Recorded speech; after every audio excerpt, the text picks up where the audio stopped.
Na sala fria do tribunal, todos os olhares se voltaram para o homem de macacão sujo de graxa que caminhava em direção ao banco das testemunhas. Suas mãos calejadas tremiam levemente enquanto seguravam um envelope amarelado pelo tempo.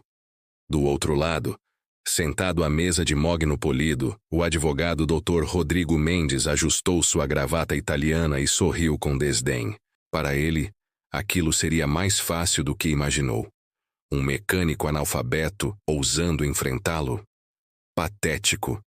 Mas o que ninguém naquela sala sabia era que aquele homem simples guardava um segredo capaz de virar tudo de cabeça para baixo. Um segredo que transformaria um caso de herança milionária na maior lição de justiça que aquele tribunal já havia presenciado. 3 meses antes daquele dia, tudo começou de forma muito diferente. José Carlos acordou às 5 da manhã, como fazia há 42 anos. Seus 65 anos pesavam nas costas curvadas pela labuta diária. No pequeno barraco de madeira na periferia de São Paulo, ele acendeu o fogareiro para esquentar o café requentado do dia anterior. Não havia luxos ali. Apenas uma cama velha, um armário descascado e uma mesa onde ele guardava seu bem mais precioso. Uma caixa de sapatos cheia de papéis amarelados e fotografias desbotadas. José mal sabia ler. Conseguia decifrar placas de rua e alguns documentos simples, mas nunca teve oportunidade de ir à escola.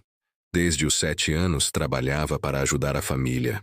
Primeiro na roça, depois como ajudante de pedreiro, até encontrar seu lugar debaixo de carros velhos, consertando motores com uma habilidade que nenhuma escola poderia ensinar. Mas aquela manhã era diferente. Havia uma carta sobre a mesa. Uma carta que mudaria tudo. José pediu para Dona Maria, a vizinha, ler o conteúdo. As palavras que ela pronunciou pareciam não fazer sentido. Convocação para audiência de inventário. Herança. Francisco Augusto Mendes. Valor estimado em R$3.800.000. O coração de José disparou. Aquele nome. Francisco Augusto Mendes. Seu pai. O pai que o abandonou quando tinha apenas 2 anos. O pai que construiu um império de transportadoras enquanto José crescia na miséria. O pai que nunca quis saber dele, que negou sua existência por décadas e agora estava morto. E havia uma herança. José segurou a fotografia amarelada que guardava há mais de 60 anos. Era a única imagem que tinha do pai. Um homem jovem, elegante, ao lado de sua mãe, Maria Aparecida, antes de tudo desmoronar. Sua mãe sempre contava a história com lágrimas nos olhos. Francisco era um motorista de caminhão ambicioso. Prometeu mundos e fundos para Maria, a jovem empregada doméstica por quem se apaixonou. Quando ela engravidou, ele sumiu. Simplesmente desapareceu. Anos depois, José descobriu que o pai havia se casado com uma mulher da alta sociedade, expandido seus negócios e construído uma família legítima. Uma família que sempre soube da existência dele, mas optou pelo silêncio conveniente. Agora, com a morte de Francisco, José tinha uma chance. Não de riqueza, mas de reconhecimento. De finalmente ter seu nome validado como filho, de provar que ele existia, que sua mãe não havia mentido, que ele não era apenas um erro enterrado no passado. Mas José não imaginava o tamanho da batalha que estava prestes a enfrentar. No escritório de advocacia mais sofisticado da Avenida Paulista, Dr. Rodrigo Mendes lia o mesmo documento com olhos completamente diferentes. Rodrigo era o advogado da família Mendes há 15 anos. Arrogante, impecável e implacável. Vestia ternos de R$5.000 e dirigia um carro importado. Para ele, a lei era apenas uma ferramenta para proteger quem podia pagar por seus serviços. Quando viu o nome de José Carlos na lista de possíveis herdeiros, soltou uma gargalhada sarcástica. Um mecânico analfabeto querendo parte da herança? Isso vai ser mais rápido do que pensei. Ao seu lado, Beatriz Mendes, a filha legítima de Francisco, fumava nervosamente. Você tem certeza que consegue impedir isso, Rodrigo? Beatriz, querida, esse homem mal sabe escrever o próprio nome. Não tem documentação adequada, não tem advogado decente e certamente não tem dinheiro para uma batalha judicial. Vou destruí-lo na primeira audiência. O que Dr. Rodrigo não sabia era que José Carlos tinha algo muito mais poderoso que dinheiro ou educação formal. Ele tinha a verdade. E a verdade, nas mãos certas, pode mover montanhas. A batalha estava apenas começando. José Carlos nunca havia pisado em um escritório de advocacia na vida. Quando finalmente juntou coragem para procurar ajuda jurídica, percebeu que aquele mundo não foi feito para pessoas como ele. No primeiro escritório, a recepcionista olhou seu macacão manchado de óleo e disse que não atendiam sem agendamento. No segundo, o advogado ouviu sua história por 5 minutos e pediu R$ 30.000 de entrada. Dinheiro que José não tinha nem em sonho. No terceiro escritório, menor e mais simples, ele finalmente encontrou alguém disposto a ouvi-lo. Dr. Paulo Henrique, um advogado recém-formado que dividia uma sala com outros 2 profissionais. Tinha apenas 28 anos e pouquíssima experiência. Seu José, vou ser honesto com o senhor, disse Paulo, analisando os documentos amarelados que José trouxera na caixa de sapatos. Esse caso é extremamente difícil. A família do seu pai tem recursos, advogados poderosos e vai fazer de tudo para desqualificar sua reivindicação. José sentiu o peito apertar, mas não desistiu. Moço, eu não tô pedindo o dinheiro. Eu só quero que reconheçam que eu sou filho dele, que minha mãe não mentiu, que eu existo. Havia algo naquelas palavras que tocou Paulo profundamente. Ele mesmo vinha de família humilde. Havia estudado em escola pública e trabalhado de dia enquanto estudava direito à noite. Conhecia bem a dor de ser subestimado. Está bem, seu José. Vamos aceitar esse caso. Mas preciso que o senhor confie em mim e me mostre tudo que tem. Cada papel, cada fotografia, cada lembrança. Durante semanas, Paulo e José trabalharam juntos. O jovem advogado ficou impressionado com a organização daquele homem que mal sabia ler.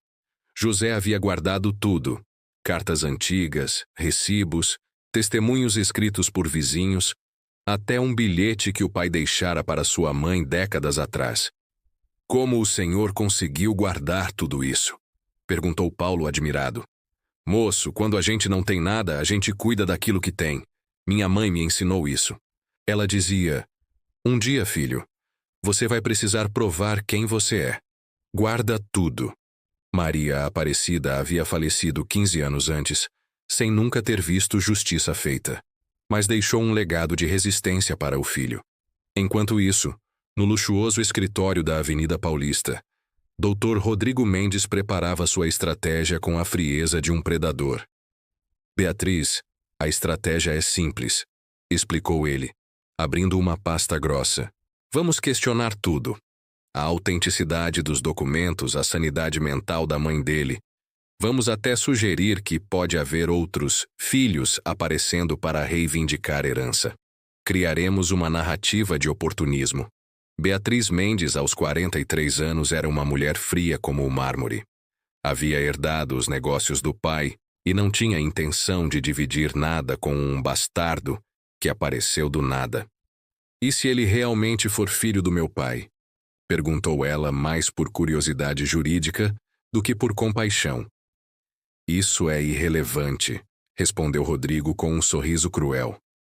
O que importa é que ele não consegue provar isso de forma incontestável, e nós vamos explorar cada brecha, cada fragilidade. Ele é analfabeto, Beatriz. Provavelmente nem vai conseguir responder minhas perguntas no tribunal sem se contradizer. Rodrigo já havia investigado José. Sabia que ele morava em um barraco, que trabalhava em uma oficina mecânica pequena, que nunca teve conta bancária significativa. Para o advogado, isso era sinônimo de vulnerabilidade fácil de explorar. O que Rodrigo não investigou foi o caráter do homem, e isso seria seu maior erro. O dia da primeira audiência chegou como uma tempestade anunciada. José acordou às 3 da manhã, incapaz de dormir. Vestiu sua única calça social, comprada em um brechó, e uma camisa branca que Dona Maria, a vizinha, havia passado com carinho. Suas mãos tremiam enquanto colocava na mochila velha todos os documentos organizados por Paulo. Dentro do bolso da camisa, guardava a fotografia do pai. Era como se precisasse de uma conexão física com aquele homem que nunca conheceu. No tribunal, a diferença entre os dois lados era gritante. Dr. Rodrigo chegou em um carro importado, acompanhado de 2 assistentes carregando maletas de couro. Usava um terno cinza impecável e sapatos que provavelmente custavam mais do que José ganhava em 6 meses. Beatriz Mendes desfilava joias discretas, mas caríssimas. Seus olhos passeavam pelo ambiente com superioridade natural de quem sempre teve tudo. Do outro lado, José e Paulo pareciam completamente deslocados. O jovem advogado carregava uma pasta surrada, e José segurava sua mochila como se fosse um escudo.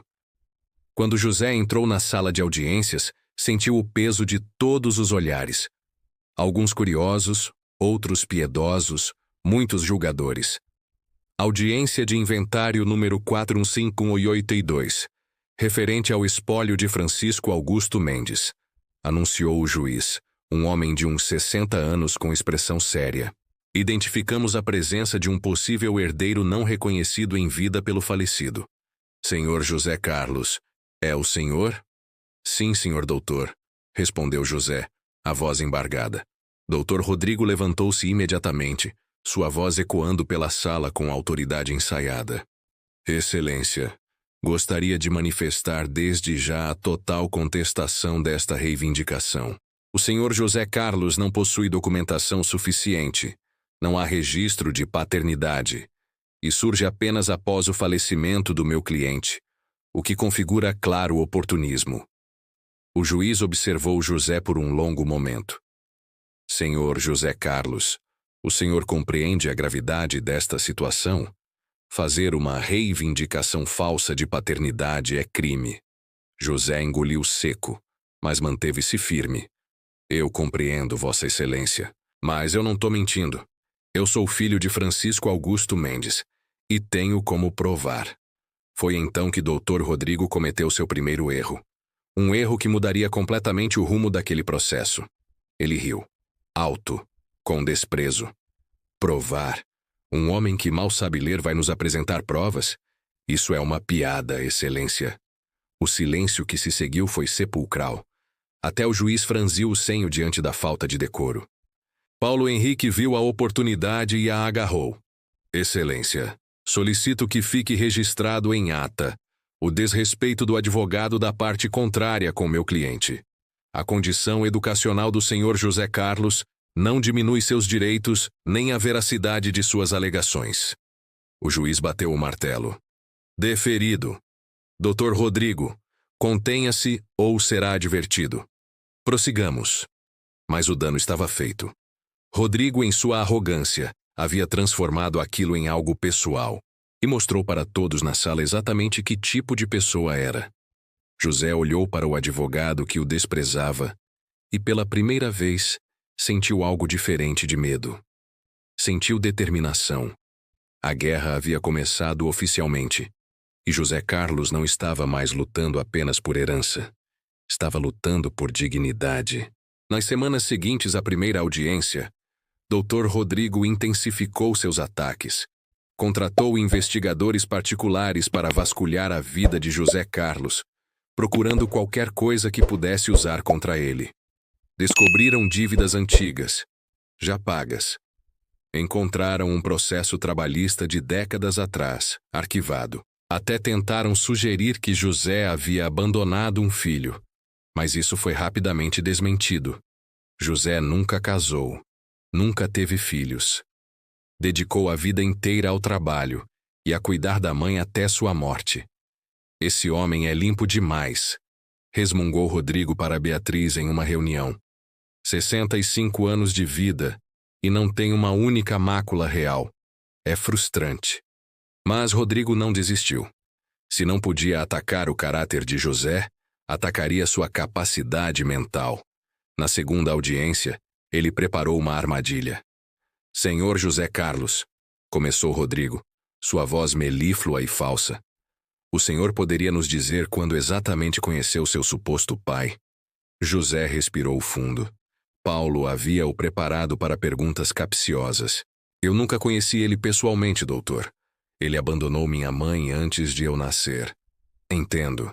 E como o senhor sabe que ele é seu pai, se nunca o conheceu? Minha mãe me contou, e eu tenho provas. Rodrigo sorriu como um tubarão. Ah, sim, as provas. Papéis velhos guardados em uma caixa de sapatos. Senhor José Carlos, o senhor confia na própria memória? Confio, sim, senhor. Interessante. Então o senhor lembra claramente de eventos que ocorreram há 60 anos? José percebeu a armadilha, mas respondeu honestamente. Não, senhor. Eu era muito pequeno, mas minha mãe me contou tudo. Sua mãe, que infelizmente já faleceu e não pode testemunhar. Conveniente, não acha? Paulo se levantou imediatamente. Objeção, excelência. O advogado está insinuando má-fé sem qualquer fundamento. Deferida, concordou o juiz. Doutor Rodrigo, vá direto ao ponto. Mas Rodrigo já havia plantado a semente da dúvida. Olhou para o juiz com falsa preocupação. Excelência, solicito que o requerente seja submetido à avaliação psicológica. Precisamos ter certeza de que suas memórias não são construções fantasiosas de uma mente, digamos, limitada pela falta de educação formal. A sala inteira prendeu a respiração. Era um golpe baixo, e todos sabiam. José sentiu a raiva subir, mas Paulo tocou seu braço suavemente. Tinha um plano. Excelência, disse Paulo, levantando-se com calma. Aceito a avaliação psicológica do meu cliente, desde que a parte contrária também se submeta. Afinal, se vamos questionar a capacidade mental, que seja uma via de mão dupla. E aproveito para requerer exame de DNA. Rodrigo empalideceu. DNA era ciência incontestável. Excelência, isso é desnecessário. O falecido já foi cremado, não há material genético disponível. Paulo sorriu pela primeira vez. Mas a senhora Beatriz Mendes está presente.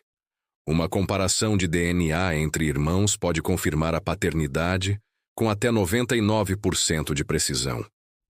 Beatriz se levantou bruscamente, furiosa. Eu não vou me submeter a isso. É uma humilhação. O juiz bateu o martelo. Senhora Beatriz, a justiça não funciona baseada no seu conforto pessoal. Se o DNA pode esclarecer definitivamente esta questão, então será realizado. Defiro o pedido da defesa. Rodrigo havia subestimado o jovem advogado, e agora estava encurralado.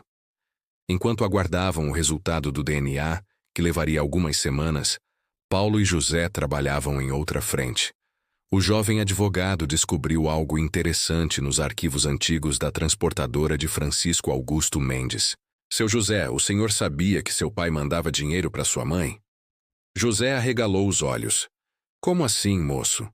Paulo mostrou documentos bancários antigos, obtidos através de requisição judicial.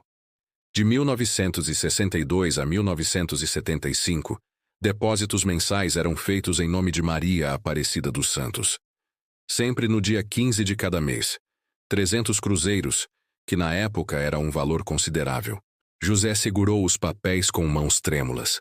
Lágrimas começaram a rolar pelo seu rosto enrugado. Minha mãe nunca me contou isso. Ela trabalhava tanto.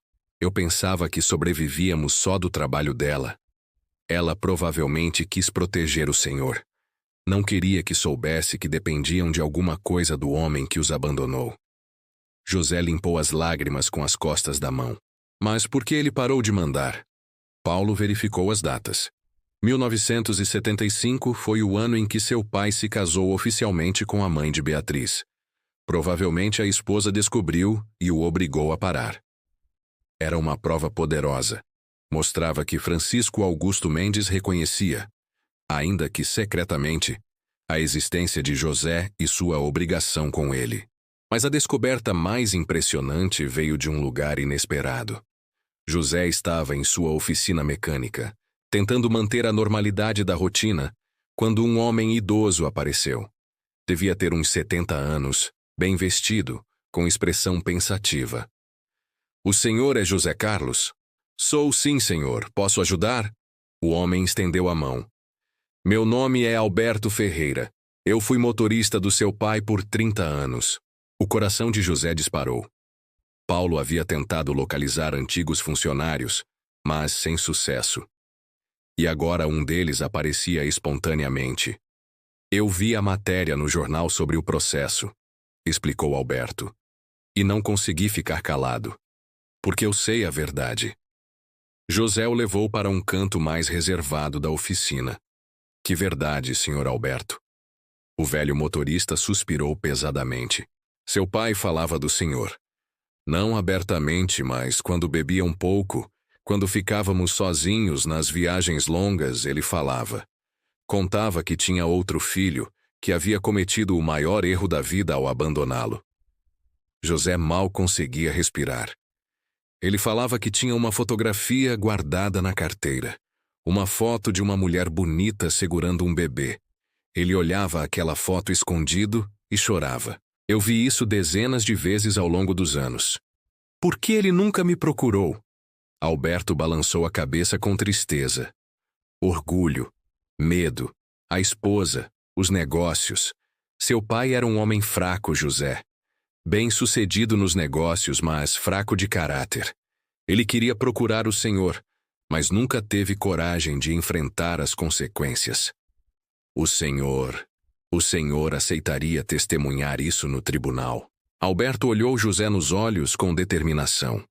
É exatamente por isso que estou aqui. Trabalhei para Francisco Augusto durante 3 décadas. Vi ele construir um império enquanto carregava esse peso na consciência. Ele não foi um bom pai para você, mas era seu pai. E você merece esse reconhecimento. Paulo ficou eufórico quando José ligou contando sobre Alberto. Um testemunho direto de alguém que conviveu intimamente com o falecido por décadas era ouro puro em termos jurídicos. Mas o melhor ainda estava por vir. O resultado do DNA chegou 3 semanas depois. Paulo recebeu o envelope lacrado diretamente do laboratório e foi imediatamente à oficina de José. Quando chegou, José estava debaixo de um Fusca velho, as mãos sujas de graxa. Ao ver o advogado, seu rosto empalideceu. É o resultado? Paulo acenou com a cabeça. Suas próprias mãos tremiam. Quer que eu abra, seu José? José limpou as mãos em um pano e respirou fundo. Não. Eu abro. Com dedos trêmulos, rasgou o envelope. A linguagem técnica era difícil de entender, mas uma linha específica estava destacada em negrito. Probabilidade de parentesco biológico, 99,98%. José Carlos soltou um som que era meio riso, meio choro. Caiu de joelhos ali mesmo, no chão sujo da oficina, e chorou como não chorava desde o funeral da mãe. Mãe, eu provei, mãe. Eu provei que você não mentiu. Paulo se ajoelhou ao lado dele, os próprios olhos marejados. Seu José, o senhor venceu. Eles não podem negar mais. O DNA não mente. Mas José não estava pensando em vitória legal. Estava pensando em Maria Aparecida, que morreu sem ver o filho reconhecido, que carregou a dor do abandono e da desconfiança alheia por décadas. Queria que ela tivesse visto isso, moço. Queria tanto. A audiência final estava marcada. Dr. Rodrigo Mendes teria que enfrentar não apenas documentos e fotografias, mas DNA, testemunho de funcionário e registros bancários. Sua estratégia de humilhar um mecânico analfabeto havia desmoronado completamente. E o pior para ele ainda estava por vir. A sala do tribunal estava lotada na manhã da audiência final. A notícia havia se espalhado. O mecânico analfabeto que enfrentava uma família rica havia conseguido provar sua paternidade através de DNA. Jornalistas, curiosos e até outros advogados compareceram para ver o desfecho. José Carlos entrou usando o mesmo terno simples, mas desta vez caminhava diferente. Não era mais o homem inseguro da primeira audiência. Carregava nos ombros o peso da verdade comprovada. Dr. Rodrigo Mendes, por outro lado, parecia visivelmente desconfortável. Seu terno impecável não escondia a tensão no rosto. Ao lado dele, Beatriz Mendes estava pálida, os olhos vermelhos, se de raiva ou de choro, ninguém sabia dizer. O juiz entrou, e todos se levantaram. Audiência de julgamento final do inventário de Francisco Augusto Mendes. Tendo em vista os resultados de DNA apresentados, que confirmam com 99,98% de certeza o parentesco entre o senhor José Carlos e a senhora Beatriz Mendes, passamos agora às alegações finais. Dr. Rodrigo se levantou, mas sua eloquência habitual havia desaparecido. Excelência, embora o DNA comprove o parentesco biológico, é importante ressaltar que o senhor José Carlos nunca foi reconhecido em vida pelo falecido. Não há registro em cartório, não houve convivência familiar, não há testemunhas de que meu cliente desejasse esse reconhecimento post-mortem. Paulo se levantou prontamente. Excelência, gostaria de chamar a testemunha Alberto Ferreira. O velho motorista entrou na sala com passo firme. Prestou juramento e sentou-se no banco das testemunhas. Senhor Alberto, começou Paulo. Quanto tempo trabalhou para Francisco Augusto Mendes? 30 anos, doutor. De 1970 até o ano 2000. E durante esse tempo, o senhor teve conversas pessoais com ele? Muitas. Nas viagens longas a gente conversava bastante. Ele alguma vez mencionou ter outro filho? Alberto olhou diretamente para José. Mencionou várias vezes. Dizia que tinha um filho que abandonou quando era jovem, que isso era o maior arrependimento da vida dele. Eu vi ele chorar por causa disso mais vezes do que consigo contar. Um murmúrio percorreu a sala. Rodrigo tentou intervir. Excelência, isso é hearsay, testemunho indireto. Overruled, cortou o juiz. Continue, senhor Alberto. Seu Francisco guardava uma foto na carteira. Uma moça bonita com um bebê no colo. Ele olhava aquela foto escondido, principalmente quando bebia um pouco. Uma vez eu perguntei quem era e ele disse: é o filho que não tive coragem de criar. O maior erro que cometi. As lágrimas desciam silenciosamente pelo rosto de José. Por que ele nunca procurou esse filho? Perguntou Paulo. Alberto suspirou. Medo, vergonha, a esposa não aceitaria. Os negócios seriam afetados. Seu Francisco era um homem de muitas qualidades profissionais, mas pessoalmente era covarde. Ele queria fazer o certo, mas nunca teve coragem. A sala do tribunal estava lotada na manhã da audiência final. A notícia havia se espalhado. O mecânico analfabeto que enfrentava uma família rica havia conseguido provar sua paternidade através de DNA. Jornalistas, curiosos e até outros advogados compareceram para ver o desfecho. José Carlos entrou usando o mesmo terno simples, mas desta vez caminhava diferente. Não era mais o homem inseguro da primeira audiência. Carregava nos ombros o peso da verdade comprovada. Dr. Rodrigo Mendes, por outro lado, parecia visivelmente desconfortável. Seu terno impecável não escondia a tensão no rosto. Ao lado dele, Beatriz Mendes estava pálida, os olhos vermelhos. Se de raiva ou de choro, ninguém sabia dizer. O juiz entrou, e todos se levantaram. Audiência de julgamento final do inventário de Francisco Augusto Mendes. Tendo em vista os resultados de DNA apresentados, que confirmam com 99,98% de certeza o parentesco entre o senhor José Carlos e a senhora Beatriz Mendes, passamos agora às alegações finais. Dr. Rodrigo se levantou, mas sua eloquência habitual havia desaparecido. Excelência, embora o DNA comprove o parentesco biológico, é importante ressaltar que o senhor José Carlos nunca foi reconhecido em vida pelo falecido. Não há registro em cartório, não houve convivência familiar, não há testemunhas de que meu cliente desejasse esse reconhecimento post-mortem. Paulo se levantou prontamente.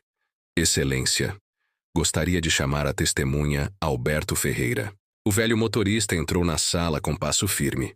Prestou juramento e sentou-se no banco das testemunhas. Senhor Alberto, começou Paulo. Quanto tempo trabalhou para Francisco Augusto Mendes?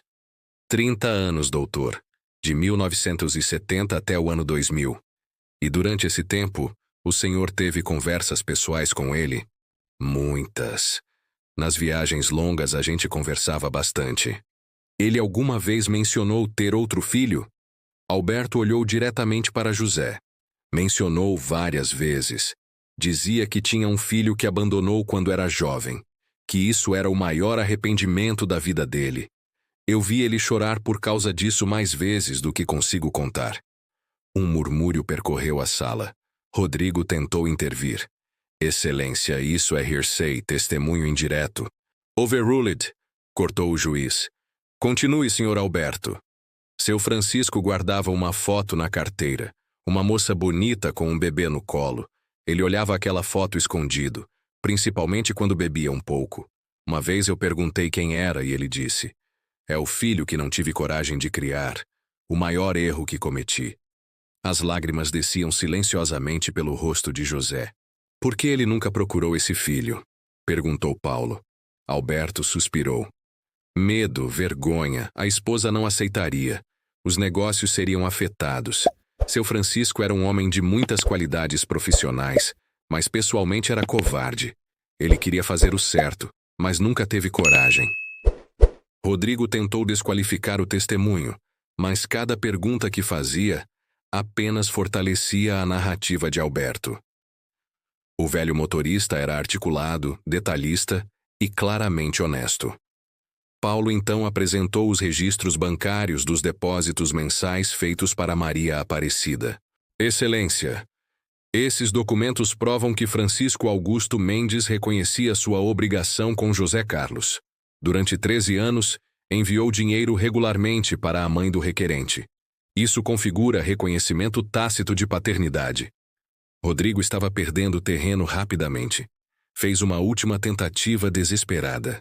Excelência, mesmo que tudo isso seja verdade, o requerente não tem capacidade de gerir uma herança desse porte.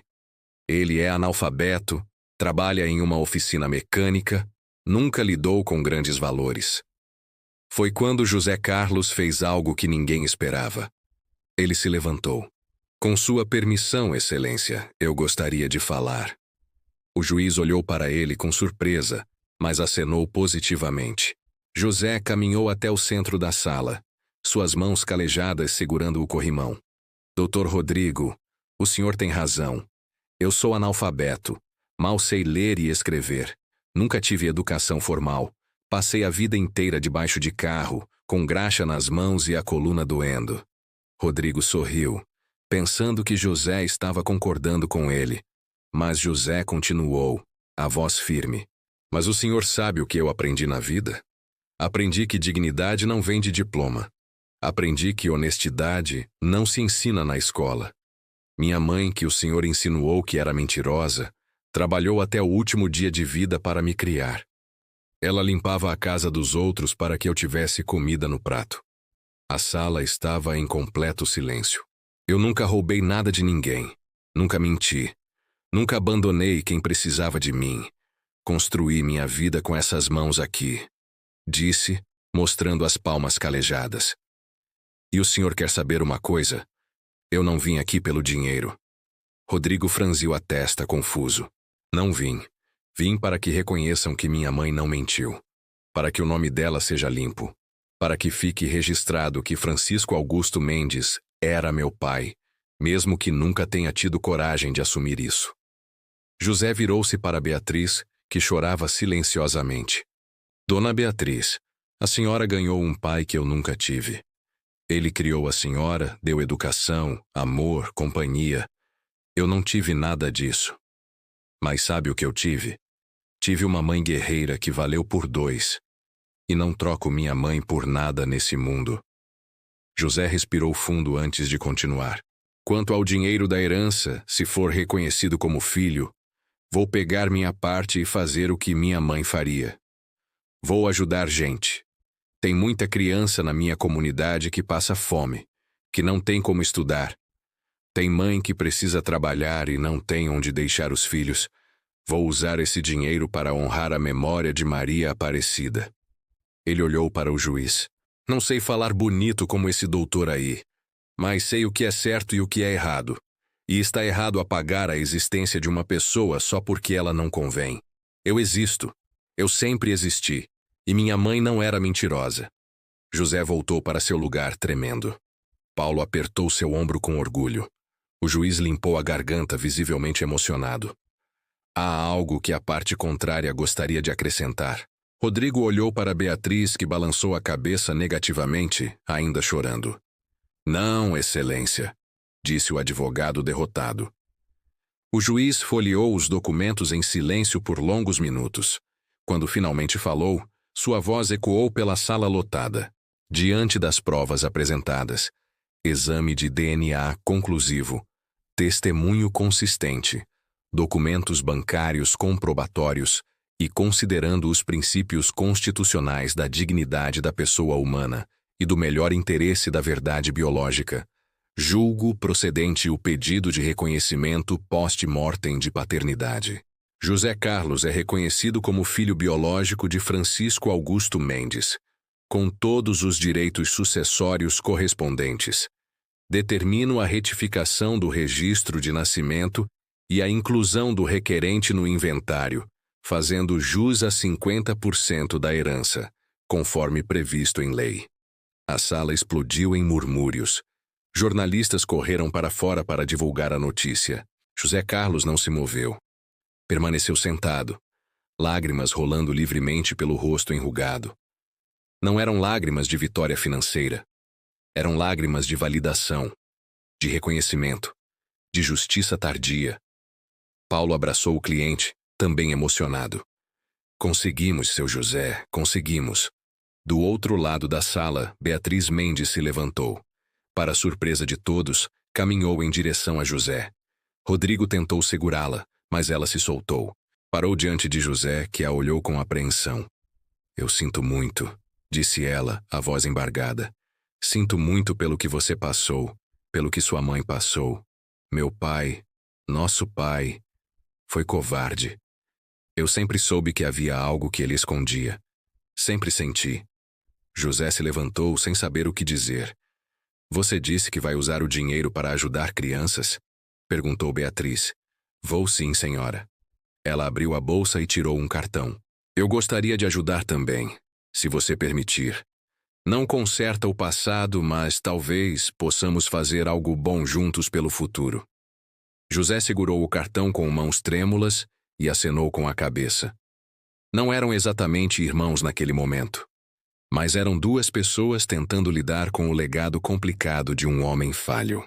6 meses depois, José Carlos inaugurou o Centro Comunitário Maria, Aparecida na periferia de São Paulo. Um espaço com creche, reforço escolar, oficinas profissionalizantes e distribuição de alimentos. Na placa de inauguração estava escrito: Em memória de Maria Aparecida dos Santos. Uma mulher que provou que força não precisa de sobrenome.